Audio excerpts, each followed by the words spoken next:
Hello and welcome to Unacademy IAS. The factory workers at Noida have been protesting for multiple days now. More than 300 people have been arrested so far. Let's decode the reasons behind this protest and what is the way forward. Before I start, here is a very important announcement. Right now, the Unacademy IAS courses are available at a discounted price of 19,999. Once you enroll, you get access to the live as well as recorded classes, prelims as well as mains test series, current affairs courses, etc. Those interested in enrolling, click on the link provided in the description below and use the code IAS English to avail the discount and extend your subscription up to 6 months free of cost. Let me begin the discussion. There are multiple reasons behind the factory workers' protest, but the most important reason is the difference in the wages or the salary. Let me give you the basics first here. The wages which are paid, that is basically the minimum wages. It is not the same across all the states. From one state to another state, the wages differ. And for a lot of these works, the minimum wages are announced by the state government. And there is a particular process that is followed by the respective state government.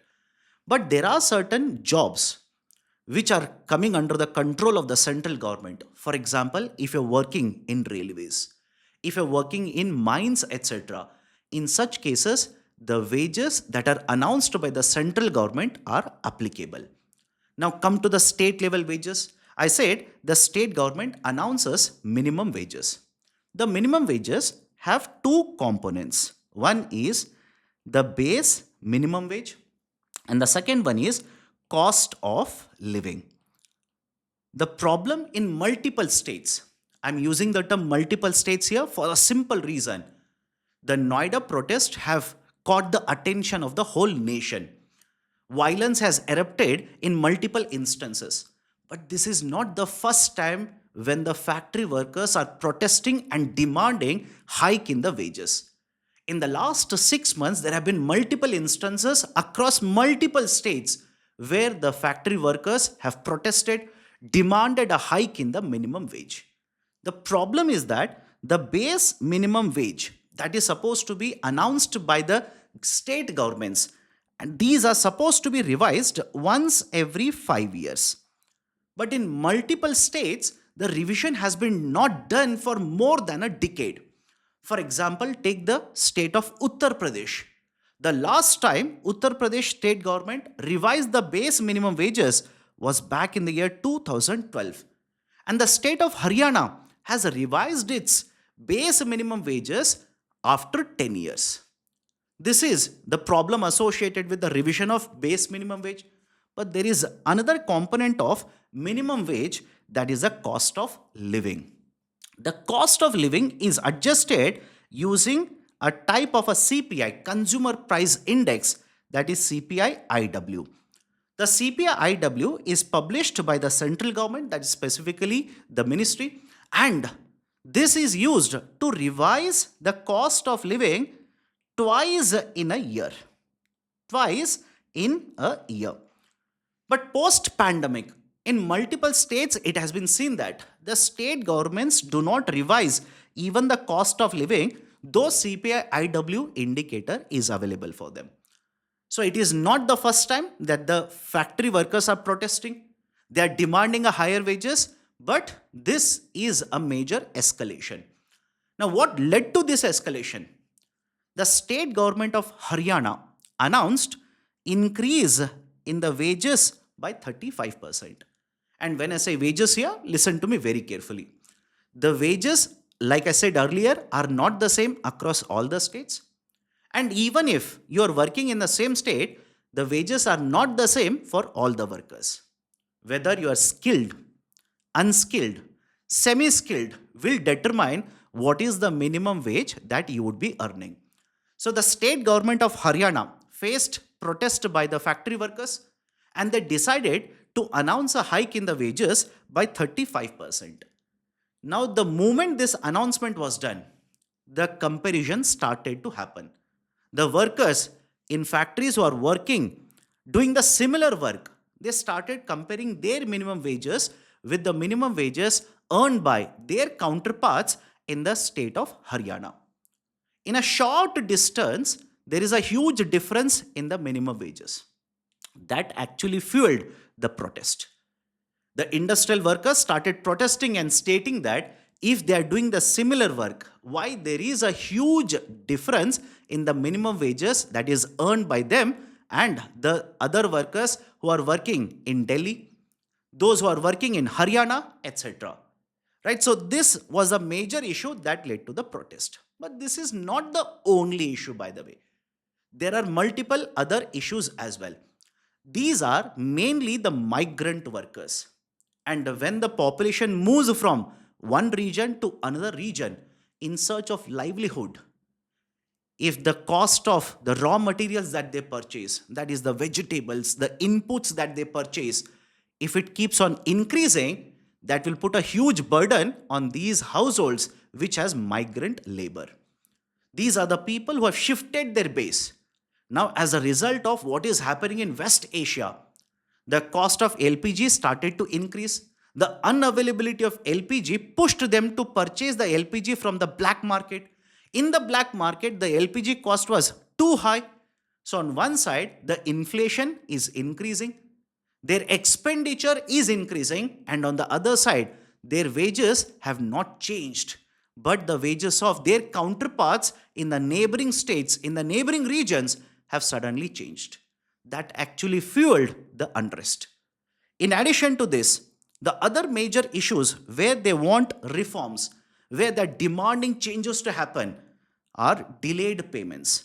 Now, let's look at the same issue from the viewpoint of the companies or the factories. These are the hubs where a lot of manufacturing is taking place. These manufacturers are producing the final good and they're exporting these particular final goods to other nations. What has happened in the last 1.5 years? The government of USA has imposed protectionist policies, imposed tariffs, their exports have been hurt. Added to this, the recent crisis in West Asia that also has disrupted their exports, that has made their inputs costlier. As a result of this, the revenues that are generated even by the companies, I'm not saying it is the case with all the companies. In capitalism, one of the very important features is a profit motive. In a lot of these particular cases, no doubt there will be right a motive or there will be a focus on earning more and more profit by arbitrarily keeping the minimum wages much lower. There is no doubt regarding that. But one of the reasons why some of these particular companies might have delayed the payments is because they are also facing issues as the West Asia crisis has hurt their activity. So the delayed payments is hurting the factory workers. Then there is overtime payment issues. There is a lot of work done by these workers. Some of these workers are alleging that they have been asked to work for 10 hours, 12 hours, and more than 12 hours in certain cases. But when it comes to the payment of the wages, because they are working overtime, there is no clarity given regarding this. And moreover, many of the workers are alleging that there is no dignity given to their work that is done in these kind of factories where they are working for more than 9 hours every day. Apart from this, they have also raised concerns regarding the working conditions.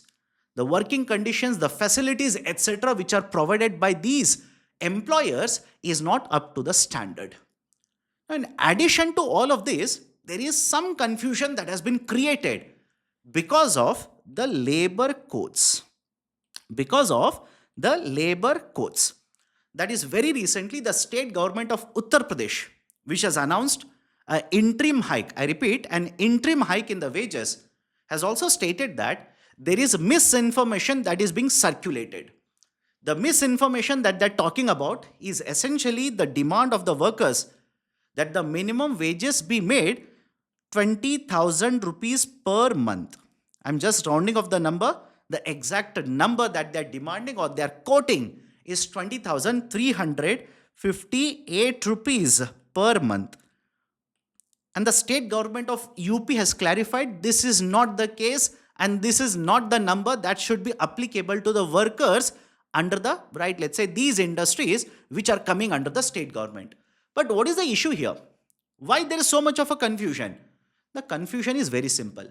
The government of India notified the four labor codes.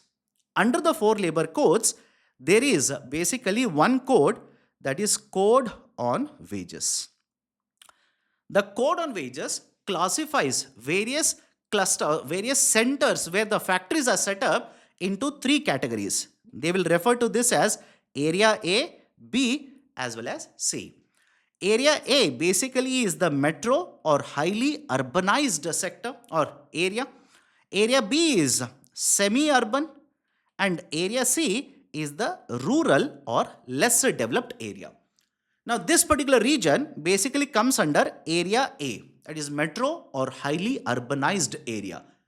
And the central government under the Code on Wages has stated that once this particular code will be notified, rules are notified to be very specific, the minimum wages that will be paid will be 783 rupees per day.